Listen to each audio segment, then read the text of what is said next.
mama's zijn, wat moet dat zo hebben? De mama's. Ja, dit zijn de mama's. Nee, sport, vertel. Nou, het is gewoon zo, kijk, wij doen het op een biologische en eigenlijk gewoon proberen zoveel mogelijk natuurlijke manier. Dus die koeien die geven wat ze kunnen per dier. Wij streven niet naar een maximum van die moet minimaal zoveel kilogram melk per jaar geven. Dat is vaak een uitgangspunt. Maar hier gaat het er zich om dat de koe zeg maar, zichzelf kan zien en ook daarbij een kalf kan grootbrengen. En dat we dan nog melk en vlees uiteindelijk aan overhalen. Dus dat is een beetje een andere uitgangspunt als normaal zoveel mogelijk troet halen wat erin zit. Dus bij dit geen computers en melkrobots en... Nee, voorlopig nog niet. Of voorlopig nog niet? Nee, ik denk het ook niet. Ik denk weer niet. Nee, maar het is gewoon zo, het probeert gewoon dat natuurlijk gedrag te laten, ja, dat ze dat kunnen uiten en tunen. Hè. Dus dat is al heel moeilijk, omdat we zo vaak, ja, ik heb de gebouwen zeg maar nog steeds regulier. Dat is eigenlijk nog niet zoals ik het geer zou zien. Maar goed. Wie zou je het geer willen zien? Nou, ik zou dus eigenlijk geer willen zien dat we eigenlijk dit soort stroerstallen volledig hebben, ook voor de melkkoeien. Dan kan ze ook de horens laten horen. Maar dan moet het veel groter zijn en ik mag geen nimmer groter bouwen. Dat zijn de regels, zeg maar. Dus als ik wil bouwen voor alleen maar groter en meer welzijn, krijg je eigenlijk bijna geen vergunningen meer. Dan moet eigenlijk afval groter weer om groter te produceren. Maar puur een welzijn wordt vaak niet alleen gefinancierd. Dus ook als biologische boer heeft ze last van de huidige wetgeving? Ja, alles.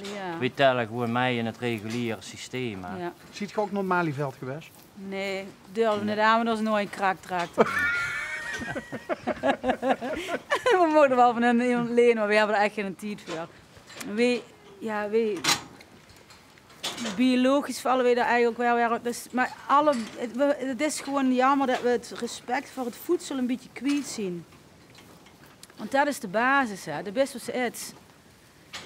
Als ze een motor hebben, een auto hebben, dan wil ze ook goed verzorgen, dan doet hij het ook beter. En zo is het met de mensen ook. Als ze de grond af, er is nergens geen molshopen meer. Dat is eigenlijk heel raar. Hè? Als het is velden en er is geen enkele molshoop.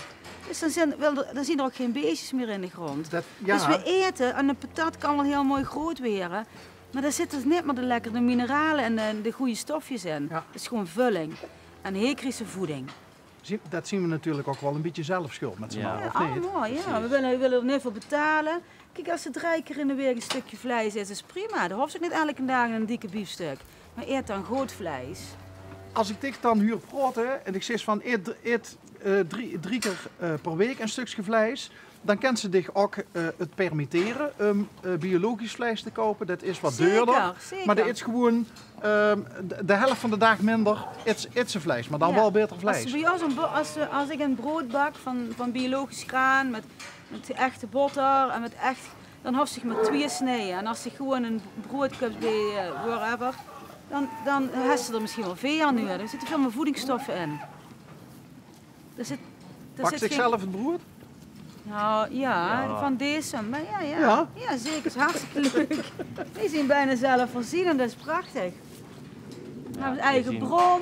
Eigenlijk krijgen als koeien hetzelfde water te drinken als het hertog Jan beer. Heeft haar artsen. Hertog Jan maakt een heel erg reclame van het beer van ons eigen bronwater. Nou, wij hebben eigenlijk hetzelfde bronwater. Kijk. Dus dat doen die koeien en wij doen het dan goed dan. Ik vond dat, dit is respect voor het dier.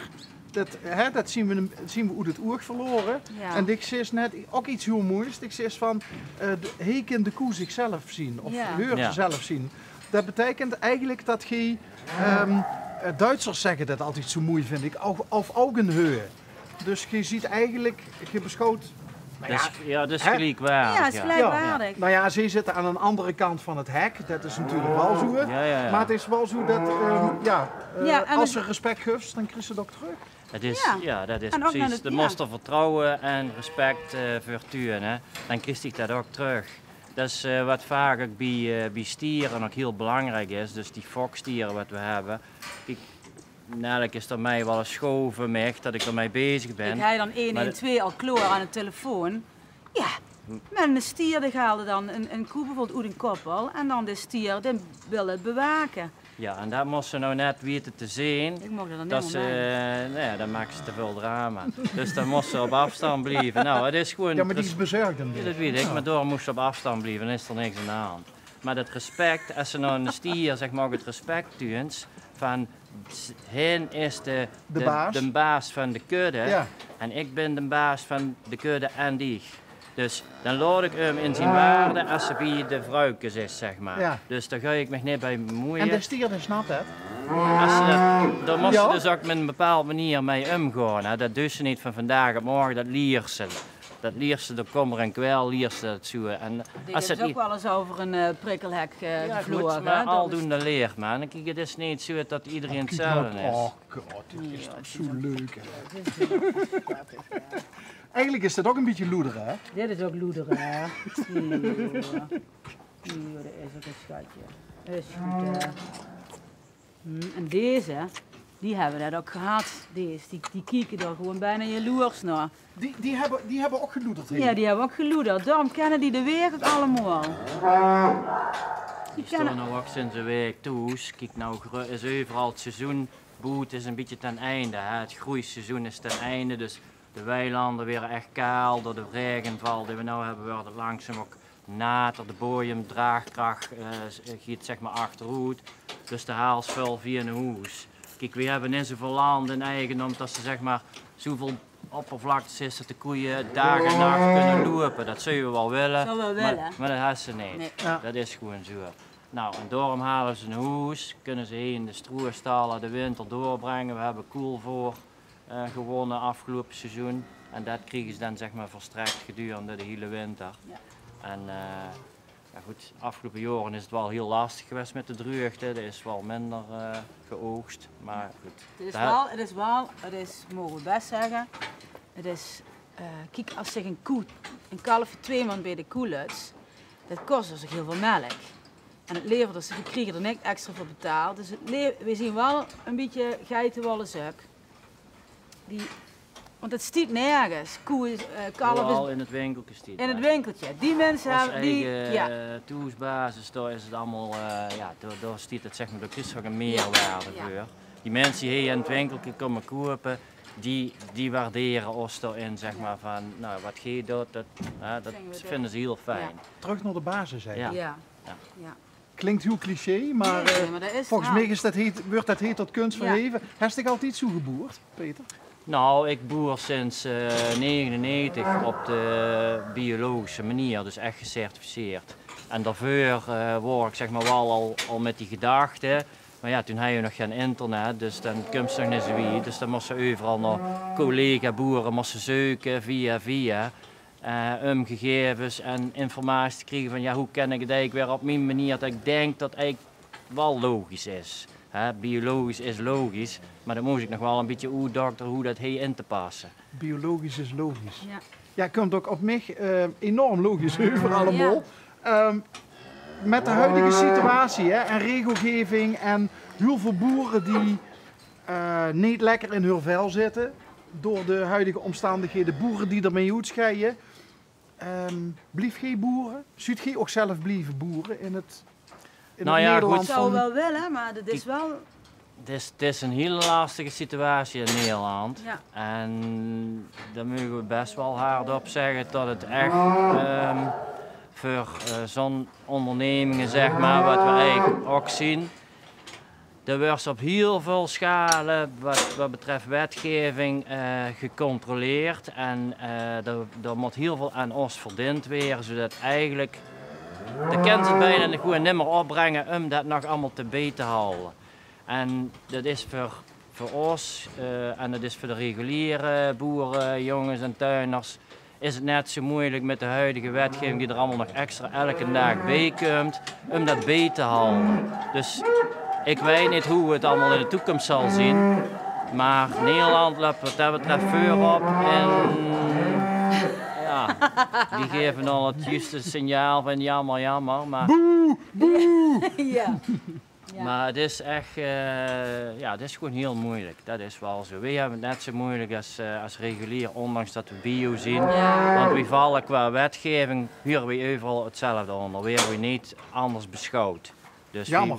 Ja. dat is heel jammer. Zeg, Maar tot slot toch nog een keihard antwoord op mijn vraag. Boeren tot het pensioen of niet? Ik wel. Maar dat wil niet zeggen dat de kuppel dan nog zo groot is. Ja. misschien kleiner ooit. Misschien Dat we wel wat kleiner. breder, dat we ook wat varkens erbij houden, dat we lekkere worstjes kunnen maken. En dat er wat meer, ja, dat we het breder gewoon, maar misschien wel wat kleiner. Geen sukkelgewicht wel. Ja. Dat komt wel goed. We Ja. hebben hem nog altijd gevonden. Hè? Want, Ja. in het Maar- verleden werd me al vaker gezegd, dat wordt toch niks. Nou, en die mensen die liggen volgens mij al 81 diep en ik sta hier nog. Dus, Dicht u ons eigenlijk al 20 jaar lang het ongeluk van die mensen aan? Ja, het is echt een pionier geweest. Ja. ja, misschien wel. Kijk, 20 jaar geleden was bio nog niet zo, dan zei ze, wist niet goed wie is. Ja. Kijk, maar het is het wel zo. Hè. Het vier geeft zich wel altijd de voldoening. Hè. Ook als ze zichzelf minder goed voelt, dan kijkt ze naar die vier, wat ze toch wel elke dag onder die hoede is. En die laten dat zien dat ze het toch goed voor haar dus. En daar gaat het om. Juist, als ze een mindere dag is, dan moet ze niet in de stal bij de plofkip gaan zitten, want dan Nee, wordt ze dat nog was- verdrietiger. Maar als ze hier gaat zitten, Dan trap ze een belke met de familie en Koeman, hè? ja, Ja. ik denk dat ze daar sowieso zeker van opknapt. Ja, maar koeien sowieso, hè. Als een koe al is, dat is gewoon iets heel bijzonders. We zetten natuurlijk ook stagiaires of mensen die hier vrijwilliger willen weren, zetten we ook natuurlijk hier tussen de kleintjes op een Op een krukje. krukje, en dan mocht ze En lekker gewoon poemelen. ertussen. Poemelen. Bloederen en poemelen. Ja. En zien er ook workshops Ja, ja. aai en koe? Koeien aaien? Nou, dat is alleen, dat doen we met kinderfeestjes, doen we kontlekken. Pardon? Ja, dan mogen de kindjes gewoon dan heel zo tegen de dingen staan. En dan doen we zo, hè. En dan mogen ze, kijk, en dan komen die koeien, die komen dan, ja nou doe het, maar die komen ze duk, mogen ze dan, en dan lekken die allemaal aan de kont. Dat noemen we dan kontlek. Dat vinden de kindjes heel leuk. Briljant. Wordt het dan ook van tevoren gezegd van trekken alle bochten aan? Ja, Ja? ja. En we doen er nog net te veel, want daar werd ze ook wel heel moe van. Ben je de koe of het kietje? Nou ja, ik.